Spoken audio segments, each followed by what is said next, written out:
नमस्कार दोस्तों, डॉक्टर अंकित बरदार। और आज हम बात करते हैं बायोफीडबैक थेरेपी के बारे में कि बायोफीडबैक थेरेपी क्या होती है, कैसे पेशेंट की कंडीशंस को हम इम्प्रूव कर सकते हैं। अगर किसी पेशेंट को देखा जाए तो हेडेक हो रहा है, स्ट्रेस हेडेक या फिर टेंशन हेडेक पेशेंट को हो रहा है, तो कैसे हम टेंशन हेडेक को क्योर कर सकते हैं, या फिर पर्टिकुलर कंडीशंस पे पेशेंट को स्ट्रेस हो रहा है, कोई भी ट्रिगर फैक्टर्स हो सकते हैं, उसकी वजह से क्या है कि पेशेंट को हेडेक होने लग जाता है। तो स्ट्रेस एसोसिएट हेडेक बोलते हैं या फिर टेंशन हेडेक बोलते हैं। तो इस कंडीशंस में जो मसल्स रहते हैं हमारे टेम्पोरल रीजन पे, ब्रेन का जो ये रीजन रहता है, टेम्पोरल रीजन पे जो मसल्स रहते हैं उसके अंदर एक्टिविटी होती है। शोल्डर्स के जो मसल होते हैं उनके अंदर एक्टिविटी होती है।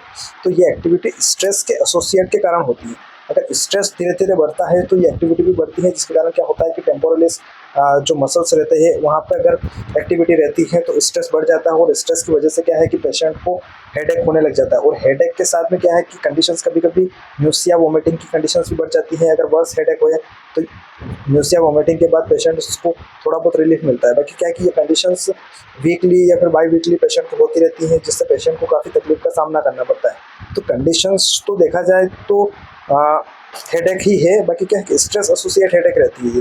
थोड़ा बहुत भी पेशेंट में थोड़ा बहुत भी टेंशन वगैरह आ जाता है, या फिर कोई भी ऐसी एक्टिविटी होती है जिसकी वजह से टेंशन आ जाता है, फैमिली प्रॉब्लम्स की वजह से या फिर फैमिली स्ट्रेस की वजह से भी टेंशन आ जाता है, तो ये प्रॉब्लम समय के साथ बढ़ती जाती हैं। तो इसको ट्रीट करने के लिए सबसे अच्छा थेरेपी है बायोफीडबैक थेरेपी। तो बायोफीडबैक थेरेपी ये ऐसी कंडीशंस होती हैं, ऐसी थेरेपी होती है जिसमें क्या है कि स्ट्रेस पेशेंट क्यों ले रहा है, क्या क्या कंडीशन से ट्रिगर पॉइंट है, और उस स्ट्रेस को कैसे कम किया जा सकता है, क्या क्या सिचुएशंस रहती हैं। तो उसमें क्या है कि थेरेपी के बेसिस पे पेशेंट को बताया जाता है कि कैसे थेरेपी करना है, कैसे पेशेंट को बायोफीडबैक के थ्रू, मतलब जैसे अपनी बॉडी अपना माइंड दो तरह से रिस्पॉन्स करता है, कॉन्शियसली रिस्पॉन्स करता है, अनकॉन्शियसली। ठीक है। तो जो हमारा सिंपैथेटिक जो नर्वस सिस्टम है और पैरासिम्पैथेटिक नर्वस सिस्टम है, तो पैरासिम्पैथेटिक नर्वस सिस्टम में ऐसा होता है कि हम नहीं चाहते हैं फिर भी वो एक्टिविटी हो जाती है।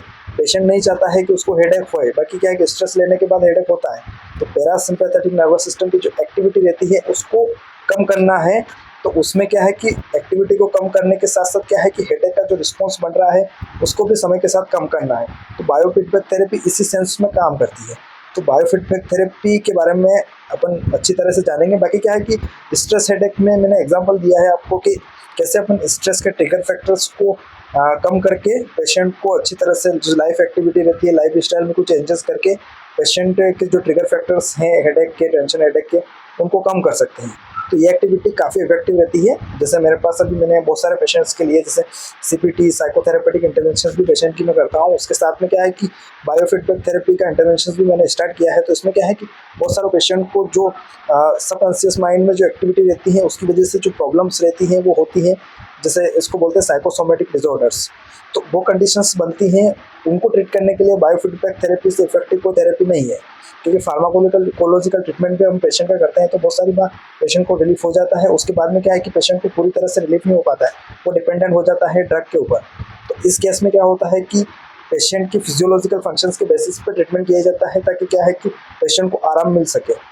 तो इस बेसिस पे पेशेंट को ट्रेन किया जाता है। तो बायोफीडबैक थेरेपी एक इफेक्टिव थेरेपी है। और इसमें क्या है कि सेशन होते हैं, 10 सेशन होते हैं, 15 सेशन होते हैं, पर वीकली सेशन होते हैं। उसमें ट्रेनिंग दी जाती है, पेशेंट को सिखाया जाता है कि क्या करना है क्या नहीं करना है।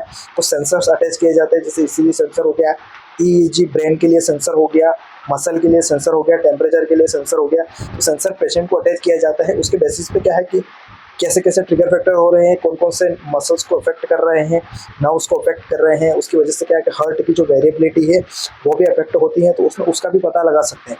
तो उसके बेसिस पे थेरेपी करते हैं तो पेशेंट को काफ़ी ज़्यादा राहत मिलती है। और आगे वीडियो में हम बात करेंगे कि बायोफीडबैक थेरेपी किन किन बीमारियों में काम ली जाती है, जिसकी वजह से क्या है कि बीमारियों को पूरी तरह से पेशेंट की लाइफ से ख़त्म किया जाए। तो इसके बारे में बात करेंगे। Thank you.